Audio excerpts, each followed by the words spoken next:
ಈಗ ನಾನು ಮಾಹಿತಿ ತಗೊಂಡೆ ಇವಾಗ. ಸೊ ನಮ್ಮ ಕಡೆಯಿಂದ ಸ್ವಲ್ಪ ನೆಗ್ಲಿಜೆನ್ಸಿ ಆಗಿರ್ಬೋದು ಅಂತ ನಾನು ಅನ್ಕೊಂಡಿದ್ದೀನಿ.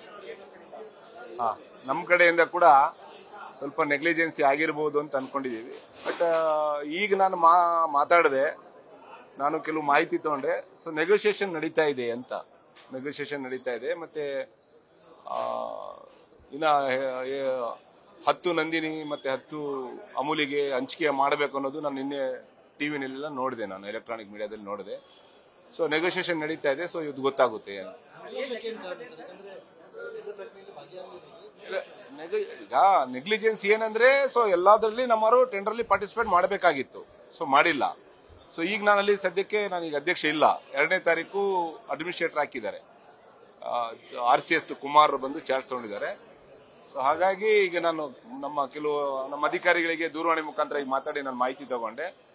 ಸೊ ಹಾಗಾಗಿ 10:10ಕ್ಕೆ ಮಾಡಬೇಕು ಅನ್ನೋದು ಒಂದು ತೀರ್ಮಾನ, ನೆಗೋಷಿಯೇಷನ್ ನಡೀತಾ ಇದೆ. ಸಾಯಂಕಾಲದೊಳಗೆ ನೋಡೋಣ ಏನಾಗುತ್ತೆ. ಅದೇ ಹೇಳಿದ್ನಲ್ಲ, ಟೆಂಡರ್ ಅಲ್ಲಿ ನಮ್ಮರು ಭಾಗವಹಿಸಬೇಕಾಗಿತ್ತು. ಎಲ್ಲದರಲ್ಲಿ ಕೂಡ ನಂದಿನಿನೇ ಸಿಗುವಂತ ರೇಟ್ ಅಲ್ಲಿ ನಮ್ಮರು ಪಾರ್ಟಿಸಿಪೇಟ್ ಮಾಡಬೇಕಾಗಿತ್ತು. ಅದು ತಪ್ಪಾಗಿದೆ. ಸೊ ನಾವೇ ತಪ್ಪು ಮಾಡಿಕೊಂಡು ಈಗ ನಾವು ಅವರಿಗೆ ಹೇಳೋದು ಸೂಕ್ತ ಅಲ್ಲ ಅನ್ನೋದು ನನ್ನ ಒಂದು ವೈಯಕ್ತಿಕ ಅಭಿಪ್ರಾಯ. ಸೊ ಯಾಕಂದ್ರೆ ಅವರು ಟೆಂಡರ್ ಅಲ್ಲಿ ಪಾರ್ಟಿಸಿಪೇಟ್ ಮಾಡಿದ್ದಾರೆ. ಅವ್ರು ಟೆಂಡರ್ ಅಲ್ಲಿ ಪಾರ್ಟಿಸಿಪೇಟ್ ಮಾಡ್ಲಾರ್ದಂಗೆ ಇವರು ನಮ್ಮರು ಕಾಂಪಿಟೇಷನ್ ರೇಟ್ ಅಲ್ಲಿನೂ ಟೆಂಡರ್ ಅಲ್ಲಿ ಪಾರ್ಟಿಸಿಪೇಟ್ ಮಾಡಬೇಕಿತ್ತು. ಒಂದು.